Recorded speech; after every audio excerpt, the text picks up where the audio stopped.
Are the Yankees allowing facial hair now that Fox hit puberty? I heard they are reconsidering their facial hair policy after losing Gleyber Torres, right? Who didn't want to. Did you grow that in one day? I didn't see it yesterday. Well, yesterday I had like the full thing, man. Yesterday I had all the scraggly beard going, so I just shaved off this nonsense. Kept the old Stashalicious. They're allowing neatly trimmed beards. Apparently football had, like, teams cannot put a facial hair policy in football, which it's an interesting thing for the rules, but like, I don't know. Maybe they saw what the Yankees are doing and like, let's completely revolt against everything that is the Yanks, because like football is so much better run. As much as we hate a lot of what Goodell has done, football just seems so much better run than baseball as far as just like everything. Is there any more Genki 96 coming, or is part 2 it? I hope part 2 is it. I think it's it. I do believe we get Combine next week, right? Because the Combine starts here. We got some grown men in tights coming up, boys. Men in Tights, also amazing movie. Why is the 90s the decade of the greatest movies ever? Can any other decade compete with the 90s as far as like quality year over year, generationals? Like, you can obviously look back at like 70s with like Godfathers and stuff, but like on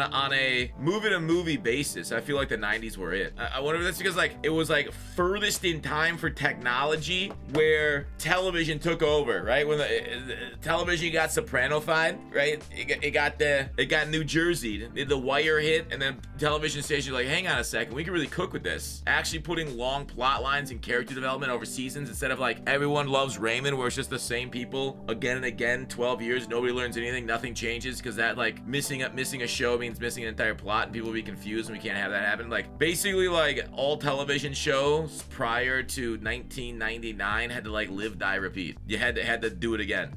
New thing. Like every single television show could have been like a relaunch of the pilot every single week to keep people on board with it. They were pretty nice. I'm sad for the people that didn't experience the 90s, but again, like, we're looking through a lot of this like through nostalgia stake, right? We don't actually know. What about the people that died in the 90s? What about Joe DiMaggio? Does he feel the same way? There was no Amy Schumer, everyone's favorite comedian. Slavin, what's the best movie ever? What are you talking about? 2005 best movie ever? What could that be? I mean, it wasn't Braveheart. That was 98, buddy. Tombstone right now. What about AIDS and Eazy-E? Yeah, that's like the downside. Because no time in history doesn't have downsides, right? Like we got kids coming out with measles again. Shit, I thought we knocked that out in 1954. We got kids coming out all red and shit. All right, so don't come to me like diseases, bro. COVID wiped out a fuck ton of Americans too, and that was 2020s. All right, don't be like disease shaming the 90s when we got our own problems right now, bud. Okay, Star Wars: Revenge of the Sith. All right, you kind of got me there, man. I did not expect Star Wars: Revenge of the Sith being your favorite movie of all time. Bro was 12 and going through it, huh? That one scene with Yoda, though? But I mean, I don't know. Seeing Yoda lose kind of killed me, man. Ernest is scared stupid. I mean, like, I don't know. Ernest was great, but like, I was more of a Pee Wee Herman guy at the time. And Ernest kind of started during the 90s, really where he kind of hit his peak. Same with Pee Wee and his Big Adventure. Remember when his bicycle was locked at the Alamo? That was crazy. SpongeBob first movie was top 1 OAT. I don't know what OAT means, of all time, I guess. Yeah. Let's chill on the abbreviations. Old man doesn't like having a sound the words out. I feel like I'm back trying to learn to read again. First grade was the greatest 3 years of my life. Don't get me wrong, but like, I don't want to repeat it again. Mustafar scene was peak cinema.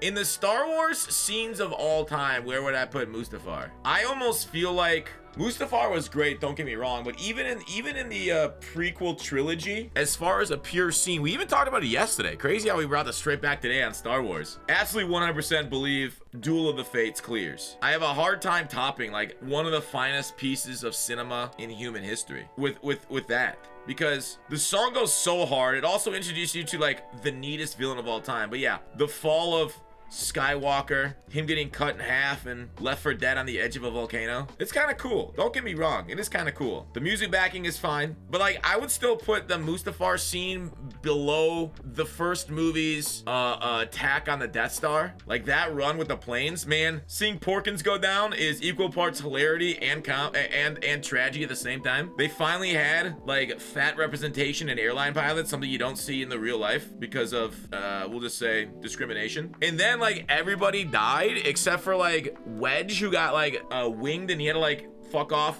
back to home base, and then he used the goddamn force to take it down. Oh, please Please, buddy. Ain't much finer than that. Wedge went away. I'm like, oh my God. Luke's got no backup. What's gonna happen? Vader's closing in on him. And then Millennium Falcon comes back in. That scruffy looking nerf herder fucking saves him with a couple final shots. You got it from here, kid. Han Solo set up for a sequel too. Didn't even know they're getting a sequel. Vader kind of flew off into space. Oh man, I don't know, dude.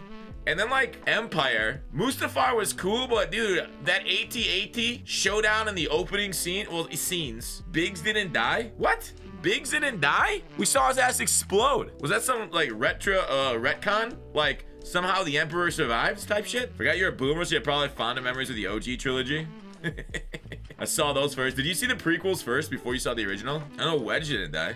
Who would be on the Millennial Falcon and what would they be doing? I know what they'd be wearing. It would be skinny jeans. The Millennial Falcon, they'd be like doing exactly what we do daily. Thinking about nostalgia, right? Like, the Millennial Falcon, probably a guy with a similar stash to this, talking about how having an analog child and no cell phones anywhere was great for our brain development. How about how the millennials are the only generation that actually truly learned computers? They gotta give tech support not only to their older colleagues, but also the younger ones. The Gen X Falcon would be wearing Jenko's jeans. Is Jenko's a Gen X? I feel like you're true. I feel like that is true. Millennials were kind of a little younger when those got in style. But when did Jenko jeans really take off? Jenko jeans first became popular in the 90s. So would you credit that to Gen X because they were like the style makers at the time? I wonder if there's something to the truth of like every generation thinks the generation before them was like cooler. Like they like start imitating it and then like start twisting it. Maybe I'm wrong about that. What does Gen Z think about millennials? Gen Zers, check in. And then millennials about X's, and I would say X's to boomers, probably a no. Although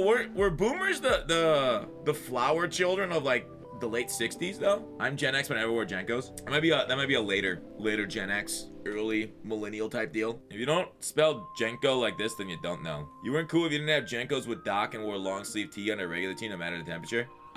I don't know. I know there were styles of the time, but I know, like, and back then there were a ton of cliques, right? Anytime you hear somebody say, oh, our school didn't have a lot of cliques, they're like, oh yeah, you were popular then. Everybody just enjoyed having you around, you smiley son of a bitch. I don't know. I don't necessarily like you were cool if you blinked. I definitely did see a lot of different clothing choices allow people to thrive. I don't know.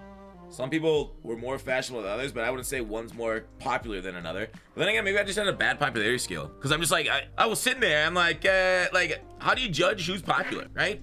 Is it like, who's most attractive, who's got friends, but like, how many friends you need? Because me, big brain, what was my style? T-shirt and khakis or khaki shorts, depending on the time of year. I didn't wear sweatpants. I knew a lot of people that wear sweatpants. It was kind of weird when you saw the sweatpants people at school. I also saw people wear like sweatpants at work too. That I felt like a lot, like we got a little too casual on Fridays. Bring back the days of suits and ties everywhere, huh? Let's not go too crazy here. I had an onion on my belt too. I mean, I think that has to do with like, okay, I actually would hate the suit and tie days. Like I'm just fucking around there, but like if you're irreplaceable, right? Like for a short brief moment there. Now this ended a couple years ago. Coders and those people that dealt with computers were basically like fucking billionaires. Like as far as their value to like, or like they don't give a fuck because they're not gonna get fired. They got fuck you skill sets because like everywhere wanted them. So like if they were quirky and showed up to a meeting with sweatpants on, you're like, at least they don't smell today. So there's like it's like a sliding scale. Now I've seen a lot of companies lay off, sadly, a bunch of the like people that were getting hired like crazy. It's kind of they've been brought back down to earth a little bit. I think it's because like a lot of colleges are starting to turn out a lot more computer science people than they used to. You look like a cargo shorts and a collared shirt type of guy. I only ever wore collared shirts once I got to the professional ranks, or like it was like freaking picture day or something, and moms forced you to. Otherwise, yeah, I was t-shirt Timmy. Shut up every day. Different writing across my chesticles. I don't know. I guess like trying in school. Trying on the clothing choices and trying on applying yourself. At the time, I thought it was cringe, but looking back, I'm like, damn, probably should have done that, man. That would have helped me a little bit more. Now, for my current profession, probably not at all, dude. School was basically a waste of time for my current profession, but like, I don't know. I guess you never know what would have changed. right? Butterfly effects and all that stuff. Do you guys see the latest twist on the butterfly effect? Bro, this teenager crushed up a butterfly and injected it into himself. And like after like 5 days agonizing in the hospital, he died. Like, and I was just complimenting that one guy that what was his name, Brian Johnson, the other day for being like a Victorian mad scientist. Shout out to that kid too. Like, now we know not to inject ourselves with butterflies going forward. Thanks for taking one for the team, right? It's the same way that we figured out which plants are poisonous, which plants are cool to eat in human history. Like, sometimes you just need to get some practical experience in the matter, right? Scientific progress is oftentimes done on the bodies of the brave or the foolish. What's the line? Bro could have just eaten it. Yeah, but like, isn't that the difference between venomous and poisonous? One's only bad if you inject it, right? Venomous is if like you get bit and it gets injected. Poisonous is if you eat it. Whereas like you're eating venom, that's not as big of a deal. So the same thing with butterflies. Like eating a butterfly, okay, maybe you'll feel some discomfort, but injecting it kills you. Check. Thank you for your sacrifice to the scientific inquiries. Are butterflies a new worm at the bottom of a tequila bottle? The thing is, like, you can eat worms. As a second grader, I studied literature about eating worms, man, and fried green tomatoes. All right, buddy, you can imbibe that. But butterflies? That's a whole new world, all right? Butterflies, I will say butterflies have been a little too arrogant for too long. You know what I'm talking about? Like, people are like, oh yeah, I'm glad that I got butterflies around me. It's because they're beautiful, man. Butterflies are like the #1 pretty privilege in America. If that butterfly didn't have crazy ass designs on it, tattoos like they do, they'd be like moths and be like, ew, stop eating my coats, bitch.